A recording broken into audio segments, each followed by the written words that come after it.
How did a mysterious disease from the East transform Europe into a living nightmare, wiping out millions and altering the course of history?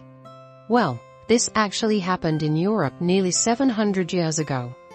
A sickness so deadly that it wiped out nearly half of Europe's population in just a few years. This is the story of the Black Death, the most devastating plague in human history. It was the year 1347, and life in Europe was about to change forever. The Black Death, also known as the bubonic plague, arrived on the shores of Europe, carried by merchant ships coming from Asia. The plague first showed up in Europe in the autumn of 1347, when 12 Genoese trading ships docked at the port of Messina in Sicily. Most of the sailors aboard were dead or dying, their bodies covered in black boils that oozed blood and pus. The city tried to drive the ships away, but it was too late. The plague had arrived. From Sicily, the plague quickly spread to mainland Italy. By early 1348, it had reached France and Spain, then continued its relentless march northward into England, Germany, and Scandinavia.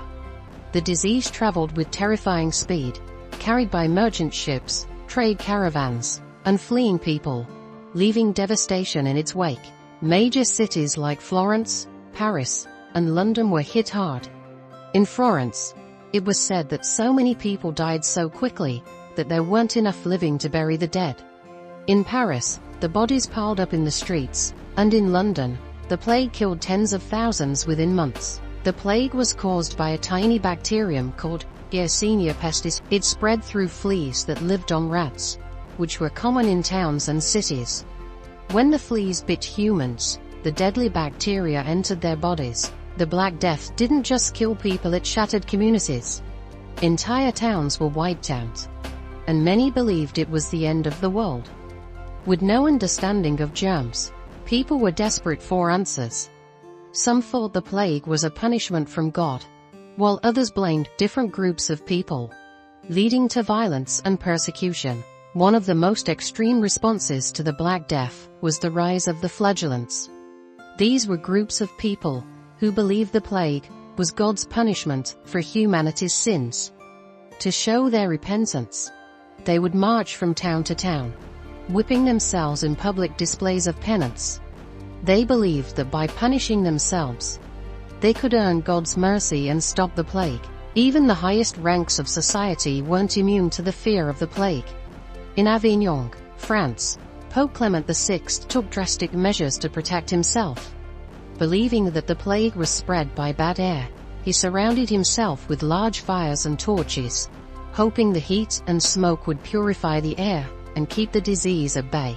As fear and panic spread, so did the need to find someone to blame. Tragically, many turned their anger towards the Jewish communities, accusing them of poisoning wells and deliberately spreading the plague. These accusations were baseless, but they led to horrific violence. Jewish men, women, and children were massacred. This was a dark example of the dangers of mob mentality. When fear and ignorance take hold, reason is often lost. The scapegoating of Jews during the Black Death shows how easily societies can turn against their own in times of crisis, with devastating consequences. The Black Death didn't just end with the last wave of the plague. It left deep scars on Europe's society, economy, and culture. It weakened the feudal system, led to a rise in wages for workers, and even influenced art and literature. As people grappled with the enormity of what had happened, the Black Death spread like wildfire across Europe, reaching every corner of the continent. From Italy to England, France to Russia, no place was safe. By the time it finally began to fade in 1353, over 25 million people had died, a third of Europe's population. Thank you for watching. Don't forget to like, share, and subscribe for more stories from history. See you next time.